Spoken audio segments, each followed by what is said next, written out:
Sur les marchés de Kinshasa, difficile de trouver des produits congolais. Tout ou presque est importé, comme ces poissons qui viennent du Brésil.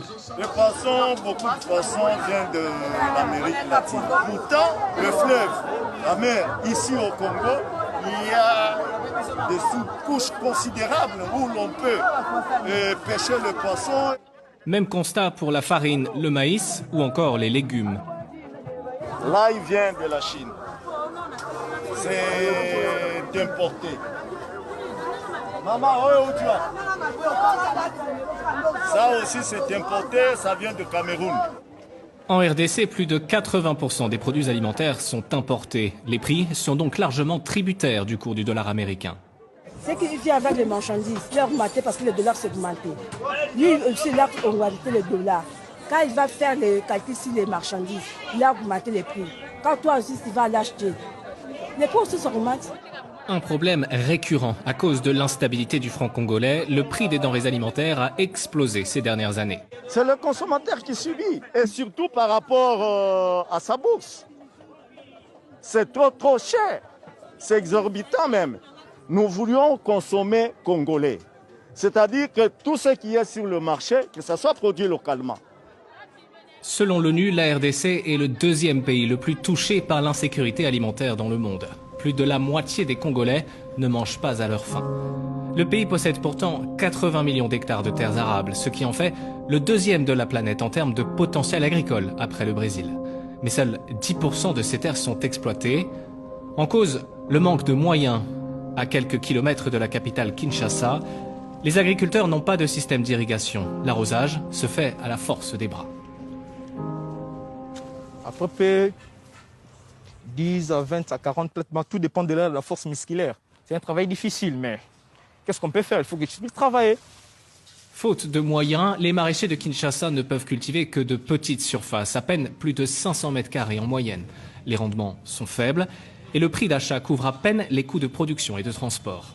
Si nous travaillons notre produit, c'est tellement difficile de le vendre ça au plus du grand marché. Nous avons un problème de transport.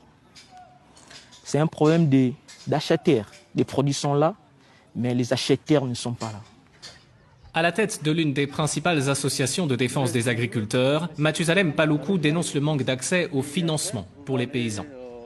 Ils n'ont pas assez de moyens. Il n'y a pas de banque agricole pour financer les activités des petits paysans ou bien des paysans en général. Ça fait que les producteurs n'arrivent pas à s'acheter des intrants de qualité, des semences de qualité.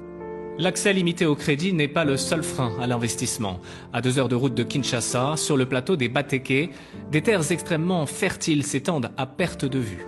Mais les conflits fonciers sont récurrents. Cet agriculteur et sa famille ont été chassés des terres qu'ils cultivaient depuis 60 ans.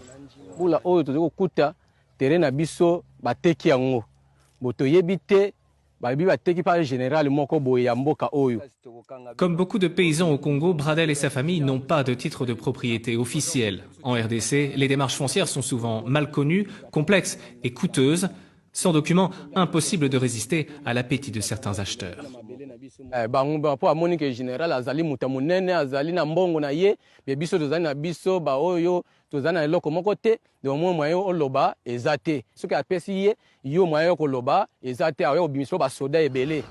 Face à ces obstacles, la RDC est très loin de réaliser son potentiel agricole.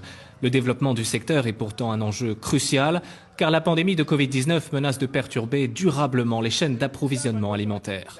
Plusieurs ONG comme Caritas ont lancé en urgence des programmes d'appui aux petits producteurs à travers la distribution de kits agricoles. Avec le Covid, on crée une crise de la faim. Il n'y a plus d'importation. Il n'y en a plus, donc tout est fermé.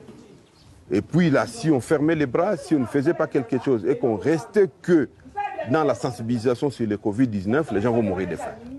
Exploiter le potentiel agricole du pays, c'est l'une des promesses du président Félix Tshisekedi. Le gouvernement congolais a annoncé un plan de relance de l'agriculture de 4 milliards de dollars, centré autour de 4 cultures essentielles, le riz, le manioc, le maïs et les haricots. Notre drame était depuis l'indépendance ou bien avant, on a concentré tous les efforts sur les mines. On a oublié qu'il y avait des sols, on a oublié qu'il y avait des populations. Eh bien, cette ambition-là, nous voulons la réaliser maintenant, que les sols prennent la place des sous-sols.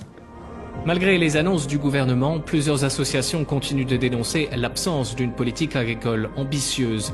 La RDC consacre seulement 3% de son budget à l'agriculture.